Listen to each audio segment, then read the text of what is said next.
absolutely.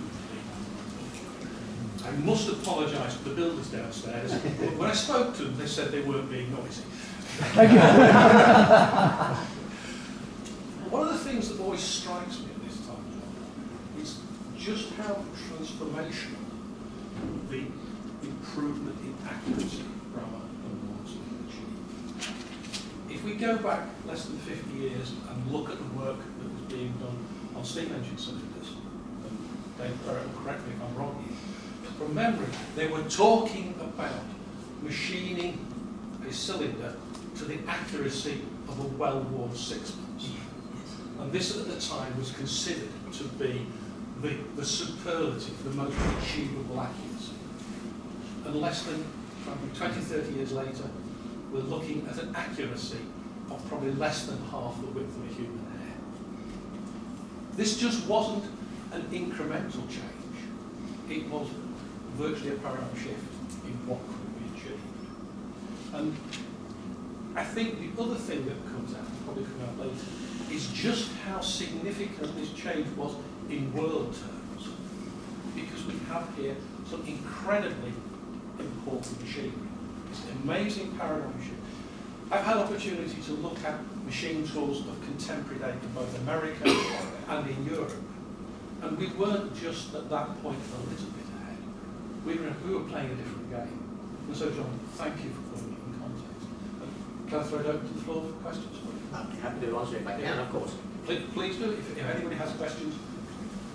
Excellent. Well done. Thank you very much. That's it.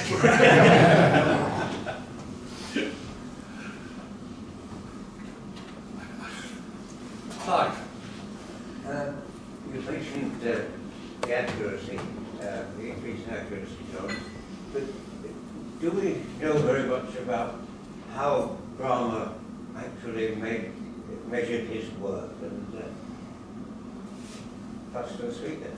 No, it's a very fair question. I don't, as you say, accuracy evolves with the ability to measure it.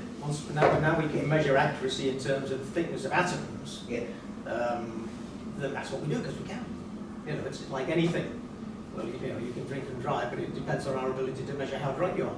So it's the accuracy kind of drives one drives the other. I don't know how Bramah measured it, to be honest, because micrometers and such like were available. I suspect it was more of a functional thing. If it worked, it was. I think if we could probably hold over Clive. Yes, you're right. Question. I think Good question. Richard's going to move on to this, and Maudsley's Lord Chancellor, and certainly his ancestor is associated with that sort of thing. But I would guess that Bramah probably used, in his early days at least, a system of gauges. He must have, to make the product work, he must have had something like that, otherwise it wouldn't work. Yes. It's a bit of a watchmaking exercise, and he could make the thing work, and he recognised the tolerance, but he just couldn't replicate it. Every one was a bespoke unit. Dave, could you say just a little about what happened to the firm after Bramah himself? Because one of the things we're involved with in London is a Bramah and Robinson hydraulic coffin lift, which stands rather derelict in West Norwood Cemetery. The answer, well, he had a couple of, I think he had 2 sons and a daughter who supposedly carried on. The answer is I don't know. It's very, what happened after Joseph died, and the foundry carried on. There are sort of items that were made at the foundry that are still around London, especially. But quite who was responsible for running it and what became of it ultimately.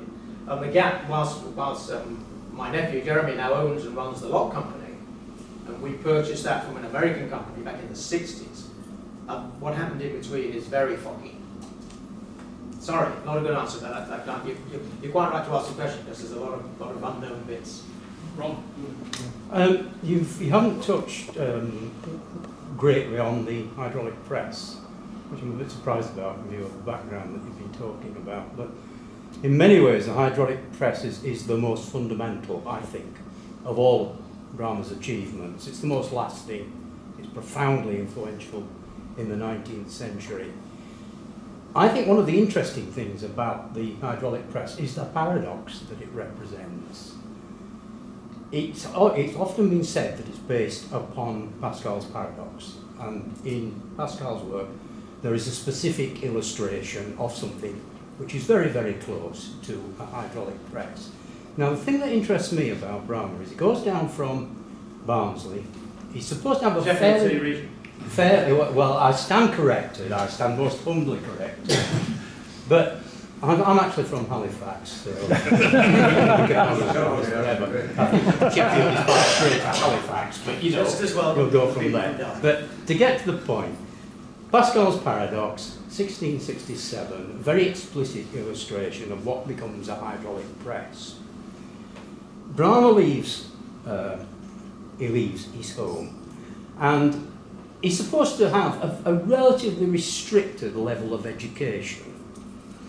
Now, in 1795, the patent comes out, there is Pascal's paradox. How do we get there? How do we get to Pascal's paradox? Because it hadn't actually been published in English at that time. It's actually a fairly obscure concept. Most of the great works on hydraulic engineering, such as Bellidor, de Segulier's translation of Marriott, so they don't actually mention Pascal's paradox. So I think the intriguing thing is, how did Bramah pick up this concept of the hydraulic press? Because it's a very elegant concept, and I don't think you can get there without some profound scientific understanding of hydraulics. It's a very elegant. I think a lot of the, I mean, I just understand your point, but surely a lot of the best ideas in our world are always the simplest. And everybody thinks, well,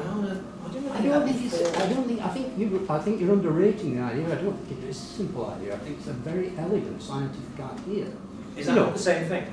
We're going to have a debate. Sorry, John. I take a very interesting point. Just in my own defence, I haven't touched much on its press. You're absolutely right. But when I've done stuff in schools, if you like, to talk about, then the hydraulic thing, Bramah is the sort of, if you like, that's the thing I've used as the you know, car brakes and everything stems from Bramah's press, and that simple hydraulic principle that we can move enormous weights by using a very controllable hydraulics. I think it's something we could pursue at great length, actually. We're very short of time. John, can we thank John in the usual manner, please?